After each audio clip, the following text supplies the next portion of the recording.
দিন আগেই মিস্টার বিশ্বাস বলছিলেন তো কারেন্ট অফ হচ্ছে বাবারে বাবা। দুইজনের চিকেন পকোড়া এত অপূর্ব সুন্দর দেখতে। Welcome back to Zinnia blogs. Zinnia ব্লগসের নতুন একটা ব্লগে প্রত্যেককে অনেক অনেক ওয়েলকাম। ঘড়ির কাটায় এখন 9:30 আর এখন থেকেই একটা নতুন ব্লগ আরম্ভ করছি। আজকে সৌর্য স্কুলে গেছে। আজকে কিন্তু সৌর্যকে স্কুলে পাঠানোর আমার কোনো ইন্টেনশন ছিল না। আজকে আমি বাড়িতেই ওকে রাখতাম, নর্মাল যেরকম ডেলি রুটিন চলে সেরকমই চলতো। কিন্তু কালকে রাত্রে এসছে যে আজকে সৌর্যদের 11টা অবধি ক্লাস হবে, কারণ আজকে অ্যানুয়াল প্রোগ্রামের এক্সটেন্ডেড রিহার্সাল হবে, অর্থাৎ ফুল রিহার্সালটা হবে সম্ভবত ওদের। আমার যতদূর মনে হচ্ছে মিস্টার বিশ্বাস স্কুলে সৌর্যকে পৌঁছে দিয়ে এসে বললেন স্কুল পুরো ফাঁকা, সেই জন্যেই স্কুল পুরো ফাঁকা, বাচ্চারা সবাই বেরিয়ে গেছে। আর এটার জন্যেই আমি ওয়েট করেছিলাম, এই জন্যেই এত দিন ওকে মধ্যিখানে আমি রেস্ট দিয়ে দিয়ে বাড়িতে পড়িয়ে পড়াটা মোটামুটি এগোচ্ছিলাম। কারণ স্কুল খুললেই কিন্তু পরীক্ষা, আগে ফেব্রুয়ারি শেষে হতো, সেখান থেকে অ্যানুয়াল এক্সামটা এগিয়ে হয়েছে ফেব্রুয়ারি 2, যেটা লেখা আছে আমাদের ডায়েরিতে। কিন্তু এখন শুনছি জানুয়ারি শেষের দিকে হবে।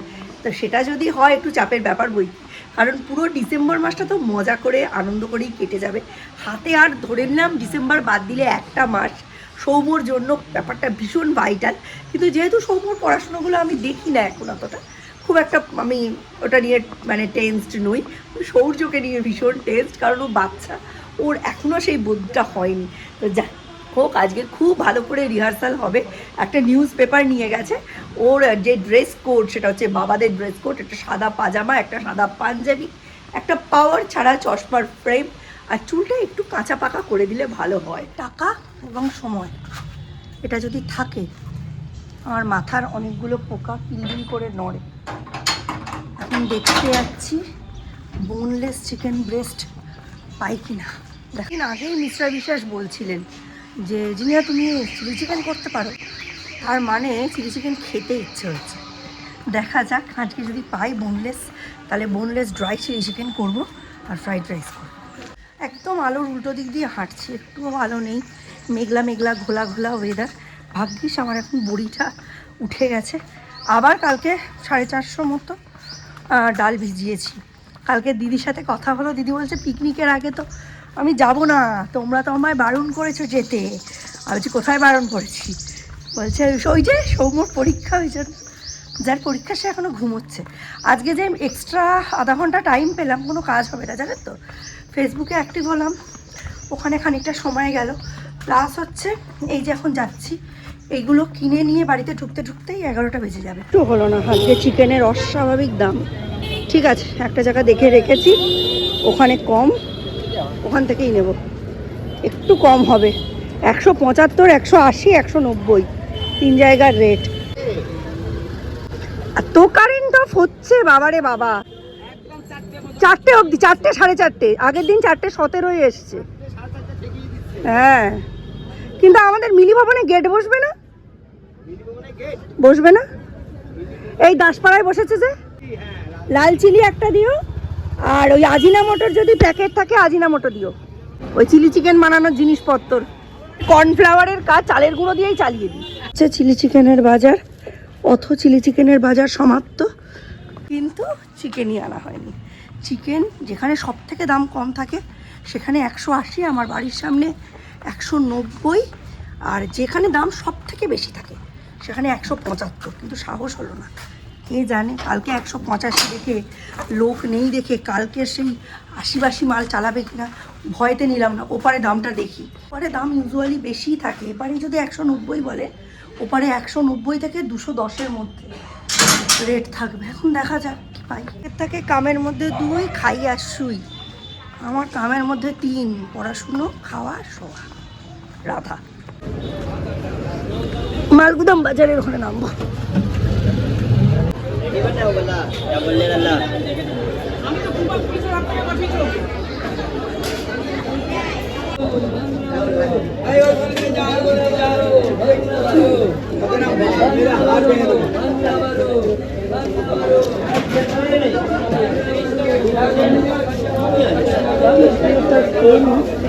ও আমি তো বলতাম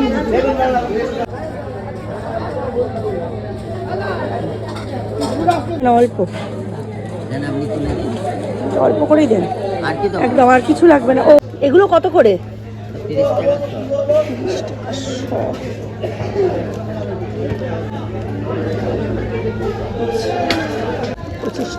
ঠিক আছে, এটাও দিই। যখন ছোটবেলায় স্কুলে আনতে যেতাম এই রাস্তাটা দিয়ে যাতায়াত করতাম, তখন তো 6 নম্বর প্ল্যাটফর্মটা হয়নি, আর তখন ওই একদম আশিস মৈত্রর ওখান দিয়ে পার হয়ে 6 নম্বর প্ল্যাটফর্মটা যেহেতু হয়নি, এই মালগুদাম বাজারটা দিয়ে ঢুকতাম। তখন এখান থেকেই বাজার দোকান করে নিতাম, আর তখন আর অন্য জায়গা থেকে, আর তখন তো বাবুও ছিল, মেন বাজারটা বাবুই করতো। এই রাস্তাটা এখন খুব চেনাই যে সব কেনাকাটা হয়ে গেল। আর আমার অ্যাজাম্পশন একদম ঠিক, এখানে দাম আরও বেশি, 220 টাকা করে কিলো। ভাই আমার 175 ওখানে বেঁচে থাক, একটা চিকেন কেনার জন্য এপার ওপার সেপার হয়ে গেছি আমি। মানে আমি যে কী কিপটে হয়েছি, মানে আর বলার কথা না। চুনচুনকে এমনিতেই আমার এপারে আসা লাগবে, ওই জন্য এপারের দরটা দেখে গেলাম। মানে নিরামিষ জিনিসে 10 টাকা আর আমিষ জিনিসে 20 টাকার ডিফারেন্স ওপারে আর এপারে। ওপারে অনেকটা দাম কম থাকে। 45, 11টায় ছুটি। হলুদ আর লাল বেল পেপারেই আমার দাম বেড়ে গেল, নইলে আমার কমই হয়ে যেত। চোখের সামনে অত কালারফুল জিনিস দেখে আর সহ্য করতে পারলাম না। আমার এখানে একটা ফাস্টফুডের দোকান আছে, দেখে কি লাভ। এখন এপারে যাতায়াত কম, ক্লাস 5 থেকে এপারে যাতায়াত শুরু হবে, তখন সমস্ত কিছু পাবো। 90 টাকা কিলো এখন পেঁয়াজ করি। আমার এখানে এটা আবার কবে হলো? দুর্গোৎসব কমিটি, এটা চোখেই পড়েনি, এই রাস্তাটা তো ঢুকিই না।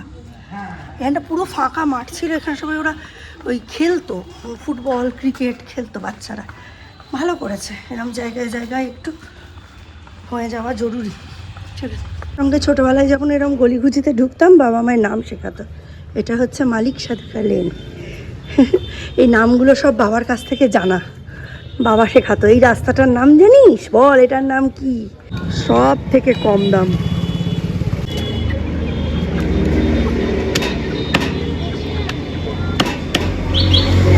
বাড়ির সামনে দিয়ে যাচ্ছি, ছোট রাস্তার মধ্যখান দিয়ে যাও, বাঁ দিক বা ডান দিকে খুব পিছল পড়ে যাবে।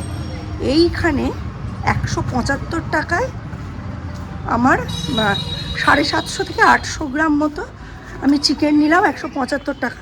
টোটাল ও 150 টাকার মধ্যে করে দিল। ঠিক আছে, বোনলেস করার আলাদা কোনো চার্জেস নিল না। ওপারে 220 টাকা করে, আমি যদি বোনলেস করি ওটা 250 টাকা। কত প্রফিট! কুকুরকে কবে থেকে তুই ভয় করতে আরম্ভ করলি? তুই তো কুকুরকে ভয় পেতি না, কি হলো? স্পিড লাগাও ভাই, স্পিড লাগাও, সূর্যমুনি স্পিড লাগাও। থেকে 500 টাকা 4 জনের খরচ। আমি যা দেখলাম, চিলি চিকেন, ফ্রাইড রাইস একবেলা, এটাই যদি হোটেলে খেতে চাই, 4 জনের জন্য 2 প্লেট চিলি চিকেন, ওটাই হচ্ছে 500 টাকা, আর 2 প্লেট ফ্রাইড রাইস 1000 টাকা, 500 টাকা, সব মিলিয়ে 1000 টাকা। এই হচ্ছে রেট, 500 টাকা প্রফিট। রান্নাঘরে যে জিনিসপত্র আছে, টেবিলে যেসব জিনিসপত্র আছে, দেখে কি মনে হচ্ছে? হ্যাঁ, দেখেই মনে হচ্ছিল। আমি আসলে চিকেনটা খুঁজলাম, চিকেনটা খুঁজে পাইনি বলে বুঝতে পারলাম না, বলতে পারলাম না। ওখানে আমি দেখে নিয়েছি ফ্রাইড রাইস, চিলি চিকেনের জিনিসটা দেখে নিয়েছি এখানে, সরি ফ্রাইড রাইস জিনিসটা ওখানে দেখলাম আমি। এখানে চিকেনটা খুঁজছিলাম, ওই জন্যই বলছি, আগেই বলে দিতাম। এটা তুই করে খাওয়াবি তো আমাকে? হ্যাঁ, কি কি আনবি? কাজু, কিশমিশ, কোল্ড ড্রিঙ্কস আর ভিনিগার। রাইসের সমস্ত সবজি কাটা হয়ে গেছে। কি অপূর্ব দেখতে লাগে না? মনে হয় এরকমই ভালো, সাজানোই থাক, রেঁধে আর খাবো না। হচ্ছে চিলি চিকেনের জন্য চিকেন, এইটাকে ম্যারিনেট করে রাখবো আদা রসুন বাটা, একটা ডিম, ভিনিগার আর অল্প একটু নুন দিয়ে। তারপরে ভাজার সময় অন্য জিনিস দিয়ে ভাজবো, কিন্তু ম্যারিনেশনটা আগে করে রাখবো। ভাজার একটু আগে কর্নফ্লাওয়ার আর ময়দা মিশিয়ে কোট করে জাস্ট ভেজে নেবো। যদি অনেক আগে মাখানোর ব্যাপার থাকে তাহলে এইভাবে করা যায়, আর যদি খুব কম সময়, যেন 10 মিনিট 5 মিনিট এই রকম সময়ের মধ্যে ম্যারিনেশন করে করার থাকে, তখন একসাথেই দিয়ে দিলে চলে। ওই রকম করে অনেকক্ষণ রেখে দিলে না কাদা কাদা হয়ে যায়।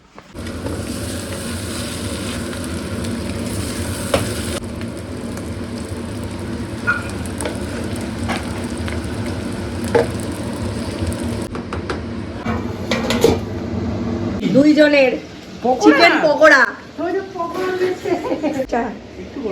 সামান্য। ভালো হয়েছে? ঝাল লাগেনি তো? এটা কিন্তু রেড চিলি সস, হ্যাঁ